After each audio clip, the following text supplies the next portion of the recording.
Out from Dexibit, and I'm here with Daniel Jordan, who is our Director of Design, joining us in Auckland today, all the way from sunny Nelson. Welcome, That's Daniel. Right. Hi, how's it going? Good to have you back in the office today. Yep. Today we're going to talk about working remotely, because I don't know about you, but I've done it a dozen times. I go to Waiheke for the weekend, I go to Queenstown holiday, and I come in and I think, you know, I come back on the plane with my property guide and I'm looking at the property prices, imagining a life down there. And I've never actually done it, but you and your family were brave enough to take the leap. And Sure. 2 years after starting with Dexibit, Daniel moved to Nelson a year ago now? Yep, coming up to a year. Yep. Wow. So we thought we'd talk today about what it's like to make the leap, what it's like to work wholly remote. And we thought this would be beneficial for anybody out there who is working wholly remotely themselves, maybe pick up a few tips. If you're like me and you've sort of thought about it, but never actually made the leap, or if you're like me and part of a team that's supporting someone wholly remote, to again sort of pick up a few tips on what it's like to work as part of a team who are distributed. And the reason why we're doing this, we are hiring at the moment, so check out our roles at careers.dexibit.com. None of our roles are specifically advertised as wholly remote, but we are flexible for the right people, and of course for members of our team who make big life decisions and leave the city. So Daniel, take us through, what was it like when you first made that decision to move to Nelson? How did that even come about? Yeah, sure. So we visited Nelson in 2017 actually for a holiday. That's me and my wife, and we just really seemed to like the vibe there. For some reason, the city kind of resonates with the people that we are, and the scale of the place kind of seems similar to where I'd grown up in the UK, and. Like you're saying, whenever you go on holiday, you sort of play that game of like, oh, could I live there? Could I live there? And we'd been to a number of different places and sort of thinking about, would I live there? But I think when we went to Nelson, that was the first time we really felt like, hey, actually, this really could work for us. But it wasn't really until sort of 5 years later where we kind of felt able to make that move. But in that 5 years, we were sort of umming and ahhing about it, and talking to your friends as you do, like, I would really like to do that. And I think in the last year, it really kind of came to a point where we thought we're able to make a decision to move down there, and the kind of window of time appeared for us where we thought we could do it. Like, one of the sort of forcing factors there was my daughter was starting school. And so we thought, well, if we want her to start school, we don't want to move her from any school that she's starting at. We kind of really need to make the decision soon. And so, we thought, okay, if we move now, we'll be able to get her in time for, starting the school year. And so we thought, right, we've got to make the move and do it. And I remember telling you, Angie, thinking about making this move. And obviously love my job, and being able to work remotely is a big factor in all of that. And I remember telling you, and you just immediately said, "Yeah, let's go and do it." We thought about remote working, for the company, and just being extremely supportive, almost immediately saying, "Yeah, go and do it." And you started a trend too, because a couple of other people have since done it as well. Yeah, that's right. And so we've been there a year now, or coming up to a year, and really enjoying the lifestyle. We love the city. So when we made it there, so we drove down just after the floods had happened in Nelson, and I remember Angie texted me on the morning of like, "Is everything okay with the move?" And fortunately it was, but we had a bit of a convoluted journey to get to Nelson via various different places. But as soon as we got there, it just felt immediately like we'd made the right decision. And every person that we met and every situation we found ourselves in, looking for schools, those sorts of things, just kind of validated that we'd made the right decision for us and our family, which was great. And so I've been working there remotely ever since. It's been a year now, has it? Yeah, coming up to a year in end of August. That's right. So what is the sort of expectation versus reality on this? How does it feel? Yeah, as I say, like it's been a very validating experience, and any kind of nervousness or trepidation that I had about moving, to work remotely from sort of a region that doesn't have maybe a technology hub, um, you know, I, I feel very positive about it having got there, and I've definitely spoken to a few different people that work remotely for. Tech companies that live in Nelson. There are loads of people in that Nelson region. I think it's probably true of other regions as well. And, I was catching the plane this morning, coming up to Auckland and overhearing different people's conversations. One person was going to Wellington for a conference. Another one was just going for a meeting, and she was prepping her presentation. And so that morning flight plane from Nelson to Wellington is full of people that just will, pop into an office or on a occasional basis and check in, but are working most of the time from the Nelson region. And yeah, I think there are lots of different technology people that live in Nelson and work there, and you may not even know that they live there because they're working for a tech company in Auckland or Wellington. In terms of working remotely, I think one of the things that COVID had taught us really is that you can effectively work remotely and do some really complicated things. I remember in the sort of the last Auckland lockdown in the August, I think we were doing we were rebranding the company, and we were switching our website. Right in the middle of your move, too. Right, yeah. So yeah, that was like a very, any rebrand or any website change is a complex project, right, with lots of moving parts. But we were actually working with a company based on the East Coast, right? So that was remote, and we were in lockdown anyway. So we were remote from each other as well in Auckland. And it just felt we were able to, tackle some really meaty, complex projects remotely without any, particular hindrance, I think. And so that just gave me the confidence that you can work remotely as a designer. And I don't think I had that prior to the lockdowns, funnily enough. Because I've been thinking about moving to Nelson from 2017. I'd sort of been thinking, can you be a designer? And the archetype of a designer is in front of a whiteboard with your sticky notes. Can you be doing that, remotely when you can't interact with people?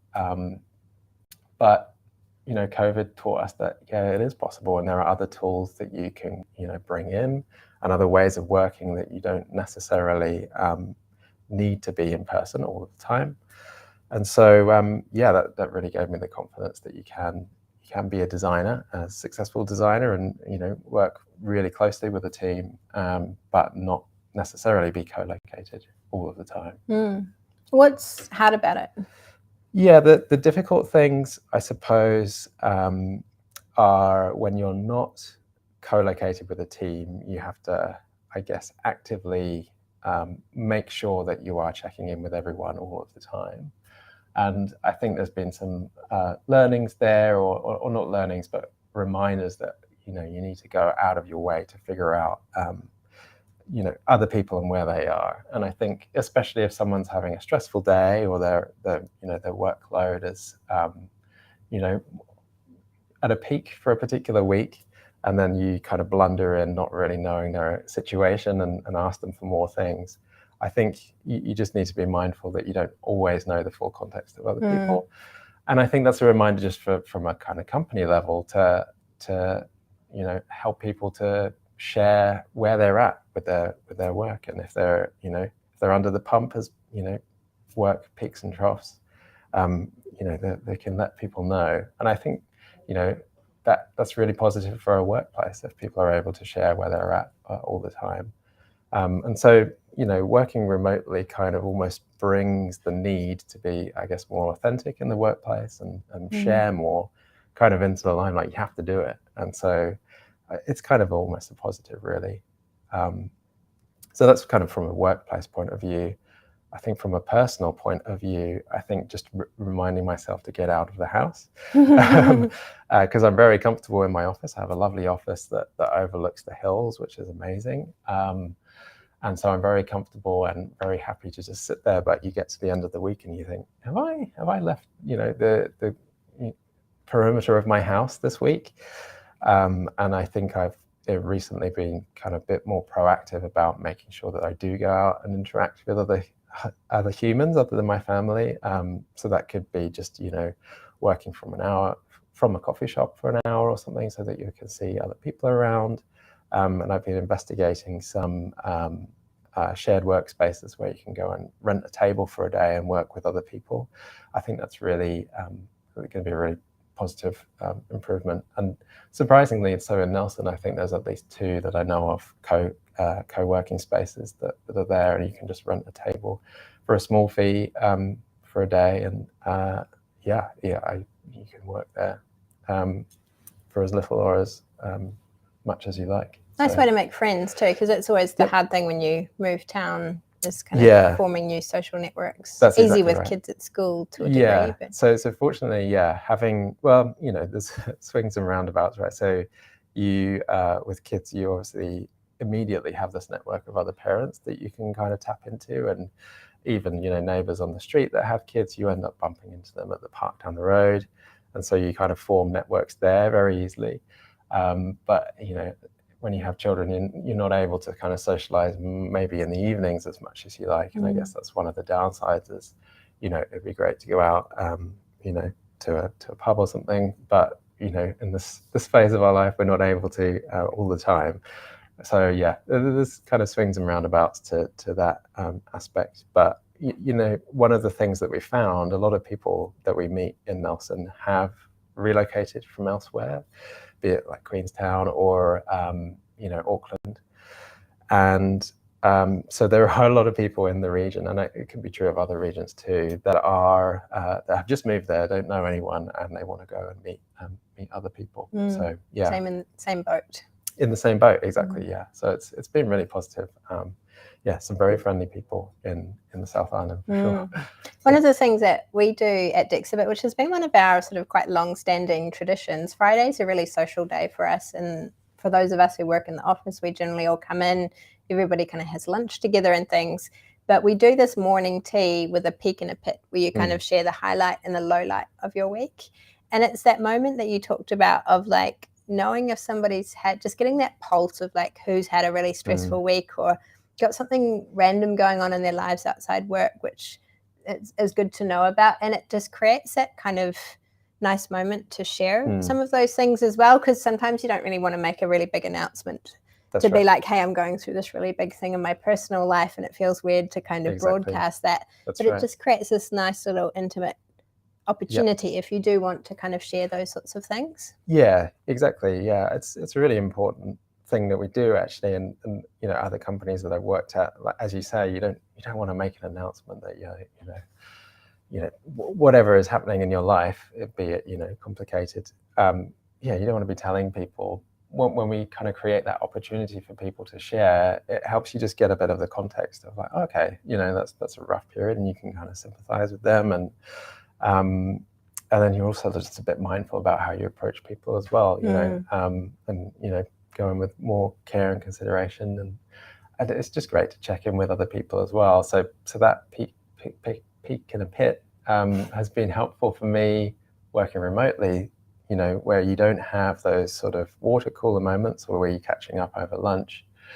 Having those pre-planned kind of social situations is really important for remote workers, so that you can just check in with everyone, see everyone's face, see where they're at in their lives, and just catch up. So that's really important. And the technology too of what we have in the office, I think, is really important too, because sort of making sure we've got good cameras, good microphones.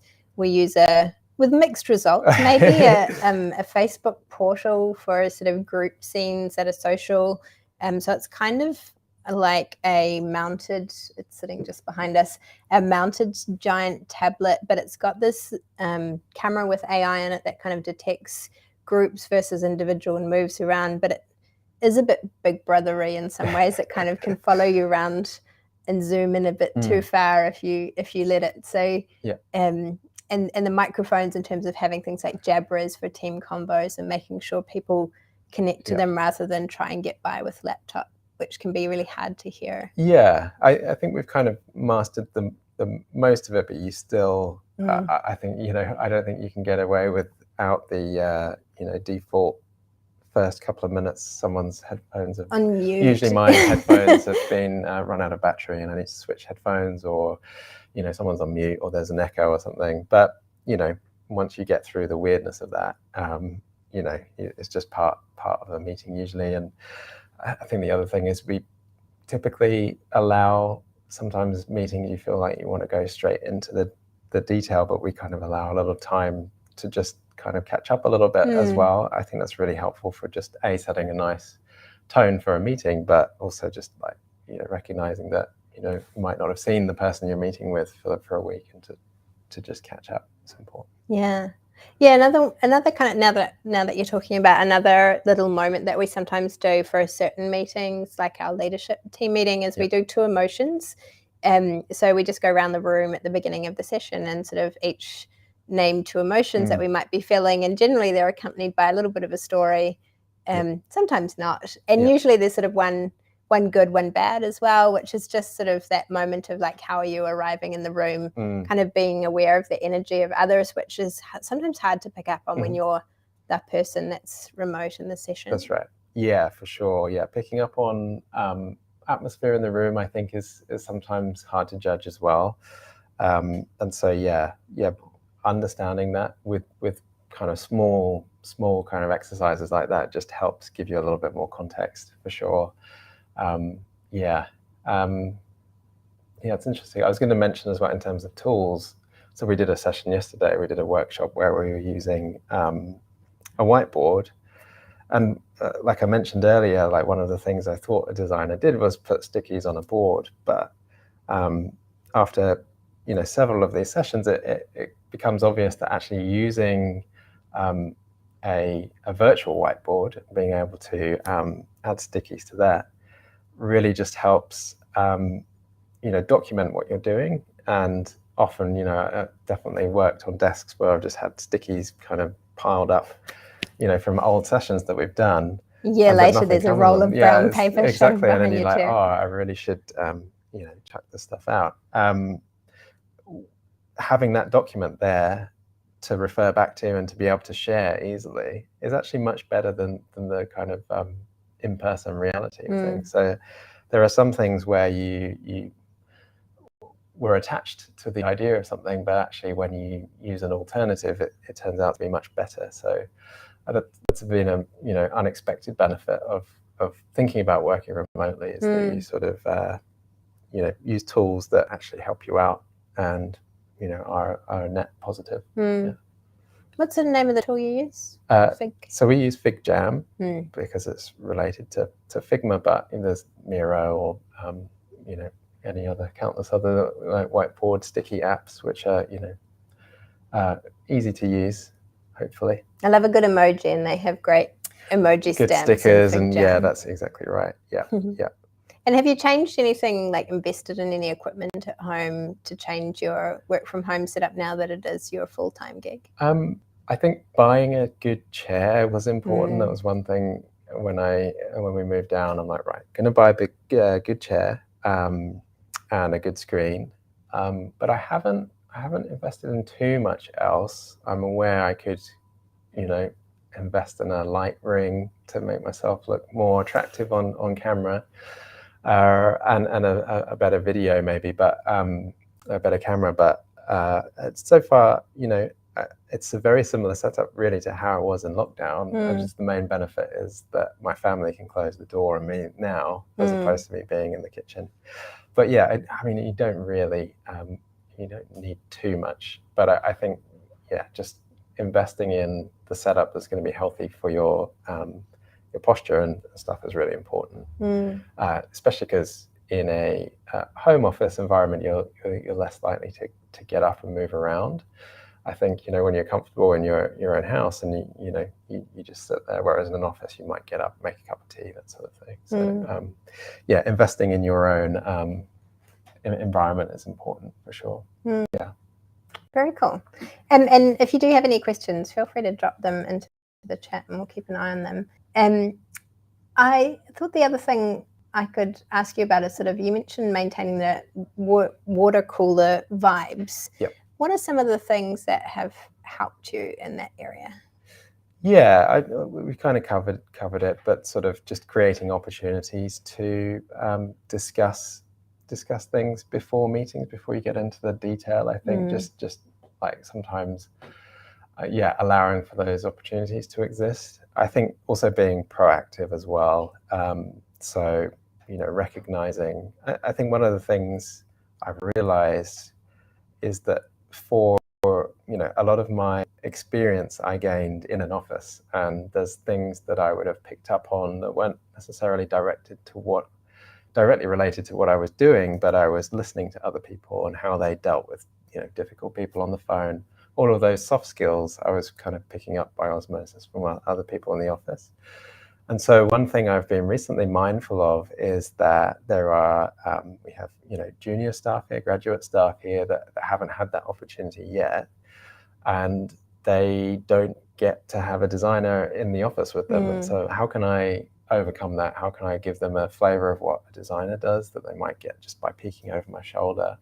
And so I've come up to Auckland for a couple of days, and I've just come from a session where we were talking through the design process with them, just to kind of give them that extra bit of soft skills and context that they might not otherwise gain. So that's not necessarily a water cooler, but just enabling your skills or the way you are in work to kind of communicate through other means. And proactively kind of just checking in with people, I think. And you don't want to appear to have dropped off the radar. I think you want to be as approachable as possible. And Slack enables that in many ways. Taking space in meetings like morning tea or at the beginning of meetings to kind of check in with other people. Super important. And you dropped one in my calendar because we would always, I'd walk past Daniel's desk and go, ooh, and that looks pretty, and sort of come in and have a conversation, or we'd just catch up over lunch. There was always these little moments for us to talk about the work in a really abstract, casual kind of way, not on a particular meeting. Yeah, that's right. And after a few months, you drop one into my calendar every few weeks now, so that we can just have some free-form pondering time. Yeah, that's right. Just to kind of free-form, agendaless, just talking about what seems important at that point of time. You do get a sense when you're working remotely after a while, there's this kind of connection that I don't have anymore, and kind of need to just kind of take steps to recreate. And so that's a good example of that. Yes, and you might find there's other people that you don't see as much, and if you're mindful of that and aware of it, then you can kind of counteract that with just like dropping a meeting in the calendar, which is cool. I think it works really nicely. I'm a major Slack fan, but one of the things I find difficult about it with people who work wholly remote is when people are in the office, and I see them a few times a week at least, you sort of had those conversations of, oh, hi, how are you? What did you do on the weekend? What have you got planned for this one? What's happening with the house hunt, or whatever might be going on in their lives at the moment. And you can kind of miss that over Slack. And I sometimes feel a bit weird about it, but I need to sometimes just say on Monday mornings, like, hey, how's it going? Yeah, that's right.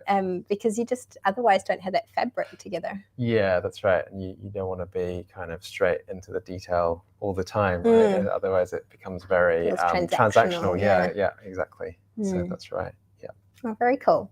Well, thank you very much for sharing your advice today with everybody out there who's considering making the plunge. Any last remnants to cover? Yeah, no, all I can speak for is my own experience, but when you make the leap, if you feel like it's the right thing to do, it's worth trying, I think, at the very least. And I think there are networks and channels that can support you once you've made that leap, for sure. Very cool. Well, if you've stuck so far with us, we are, as I mentioned at the beginning, hiring at the moment. Go to careers.dexibit.com. or email us at recruits@dexibit.com with your CV. We're currently looking for some engineering roles, interested in full stack and front end, and about to start hiring in success. So if those areas are of interest to you, do reach out and get in touch with us. We'd love to chat. Thanks, everyone. I hope you have a great end to the week. And thanks, Daniel. No worries. Looking forward to hanging out. Yes, cool.